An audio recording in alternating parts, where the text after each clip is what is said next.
നമസ്കാരം. നമ്മുടെ സ്കൂളുകളിൽ പുതുതായി ആരംഭിച്ചു തുടങ്ങിയ അല്ലെങ്കിൽ കൂടുതലായി നടപ്പാക്കാൻ ഉദ്ദേശിക്കുന്ന സുംബ നൃത്തത്തെക്കുറിച്ചാണ് പറയുവാനുള്ളത്. ഇന്ന് സോഷ്യൽ മീഡിയയിൽ ചില വീഡിയോകൾ കാണാനിടയായി.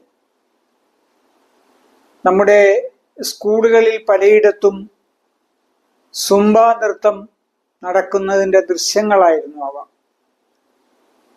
അത് കൊച്ചു കുട്ടികൾ തുടങ്ങി മുതിർന്ന കുട്ടികൾ വരെ സംബന്ധിക്കുന്ന അത്തരം വീഡിയോകളാണ് കാണാൻ കഴിഞ്ഞിട്ടുള്ളത്. നമ്മുടെ സ്കൂളുകളിൽ അസംബ്ലി ടൈമിൽ നമ്മുടെ കുഞ്ഞുങ്ങൾക്ക് കൊടുക്കുന്ന ചില എക്സർസൈസ് സ്റ്റെപ്പുകളുണ്ട്. ആ സ്റ്റെപ്പുകൾ കുറെ കൂടി ചടുലമായ രീതിയിൽ അവതരിപ്പിക്കുന്നു. ഒപ്പം ഒരു മ്യൂസിക്കുമുണ്ട്. ഇത് തമ്മിൽ വലിയ വ്യത്യാസമൊന്നുമില്ല. ഇതിന് കുറെ കൂടി നമുക്ക് പ്രത്യേകതയായി കാണാൻ കഴിയുന്ന ഒരു കാര്യം, ആ കുഞ്ഞുങ്ങളുടെ വ്യായാമം നല്ല രീതിയിൽ പരിപോഷിപ്പിക്കുവാൻ ഈ നൃത്തം കൊണ്ട് കഴിയുമെന്നുള്ളതാണ്. ഞാനിവിടെ പ്രത്യേകമായി ഈ വിഷയം എടുത്ത് അവതരിപ്പിക്കാൻ കാരണം, ഈ തരത്തിൽ ഒരു പരിഷ്കാരം വന്നപ്പോൾ തന്നെ അതിന് എതിർപ്പുകളുമായി കുറെ പേർ രംഗത്ത് വന്നിട്ടുണ്ട്.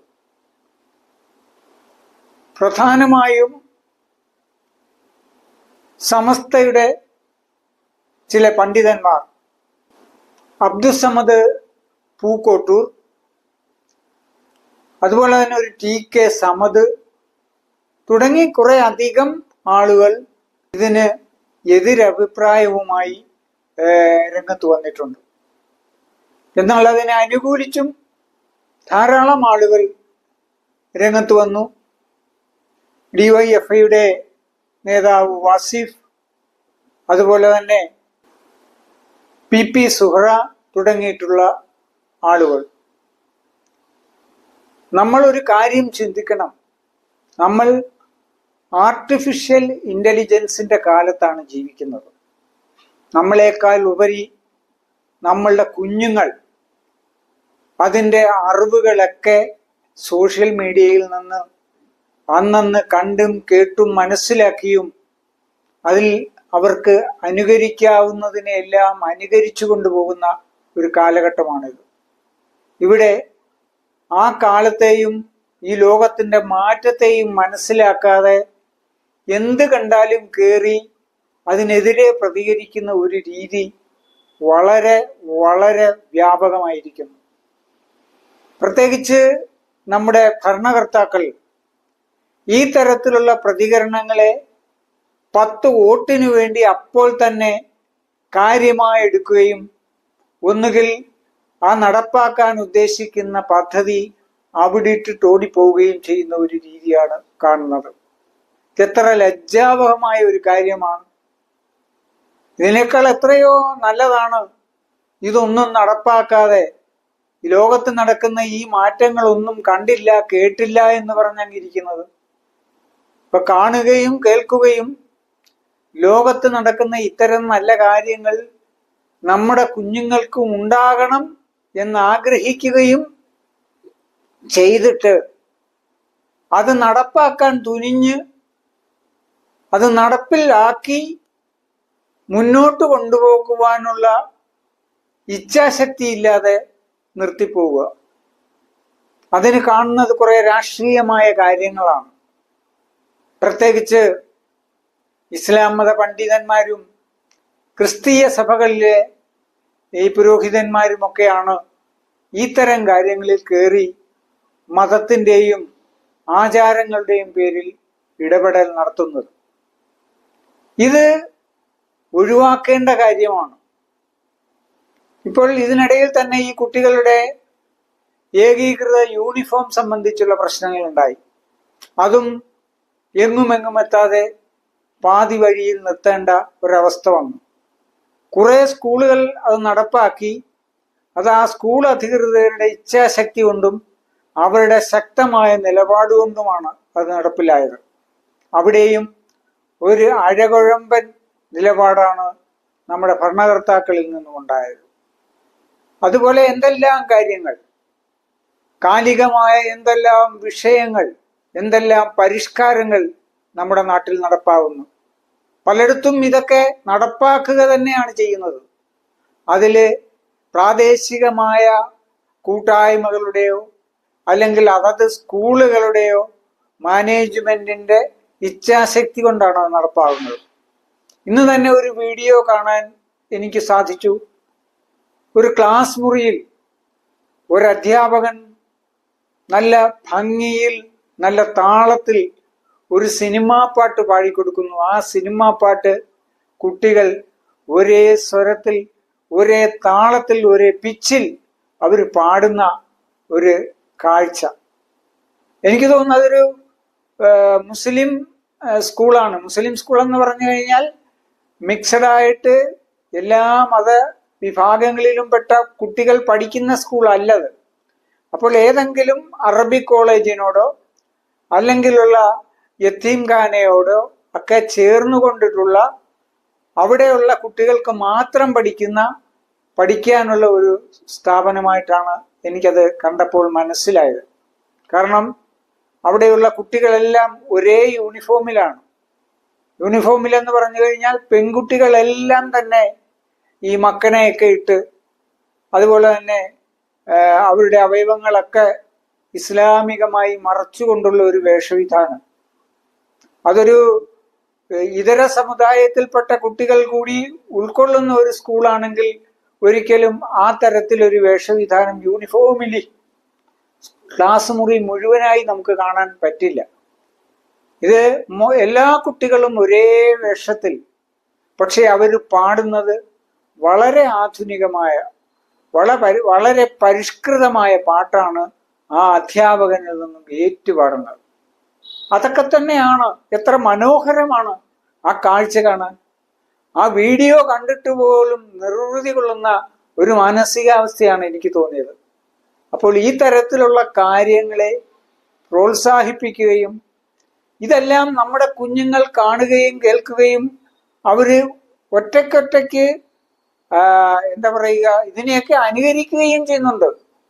നമ്മൾ വിചാരിക്കും എന്തു പറയുക, എല്ലാ ആത്മീയമായ ദീനീയായ ചിട്ടയോടും കൂടി വളരുന്ന കുട്ടികൾ അവർ വീട്ടിൽ ഇതെല്ലാം പരിപാലിച്ചു പോകുന്നു.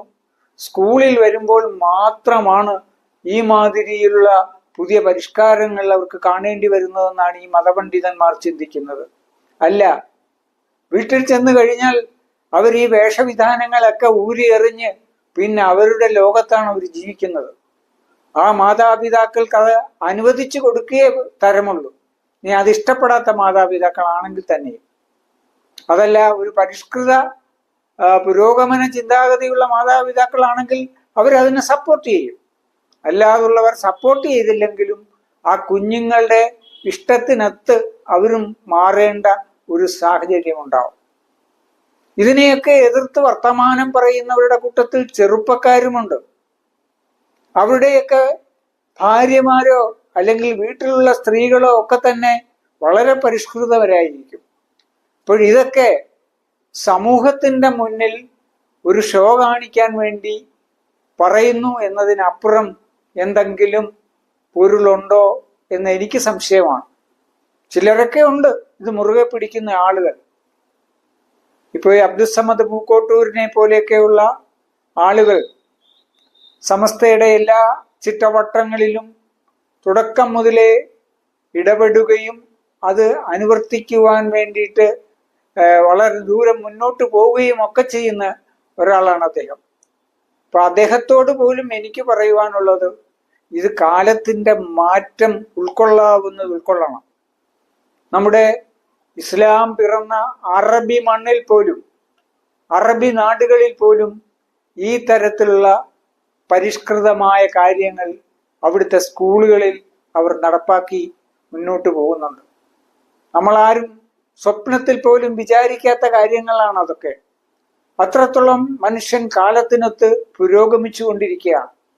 അതുകൊണ്ട് കഴിയാവുന്നതും കാര്യങ്ങൾ ചെയ്യാവുന്നത് പരമാവധി കാലത്തിനനുസരിച്ച് ചെയ്യുവാൻ ഈ മതപണ്ഡിതന്മാർ മുന്നോട്ട് വരേണ്ടത് തന്നെയാണ്.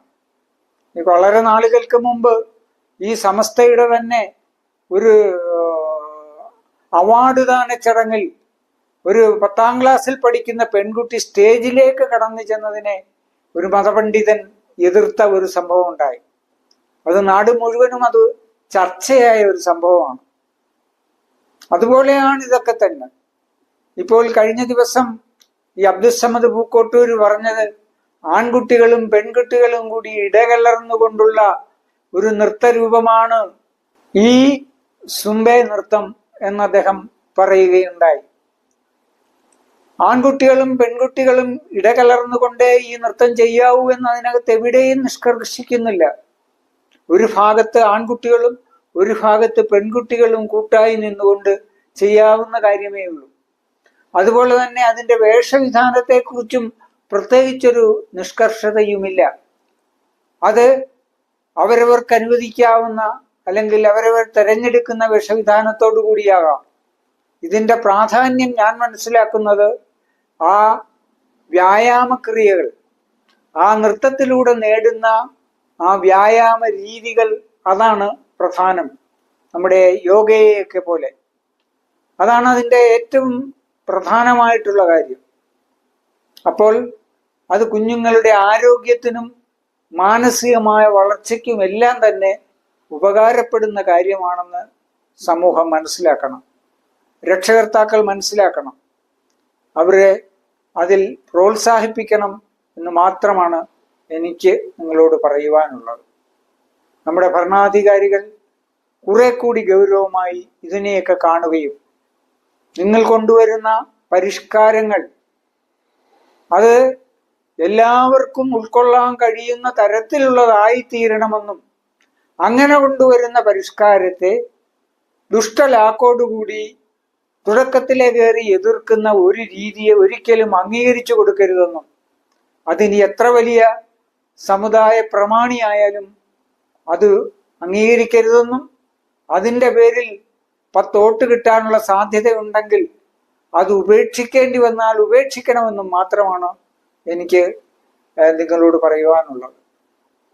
ഇനിയും ഈ തരത്തിലുള്ള വിഷയങ്ങളുമായി നമുക്കൊന്നിച്ചുകൂടാം.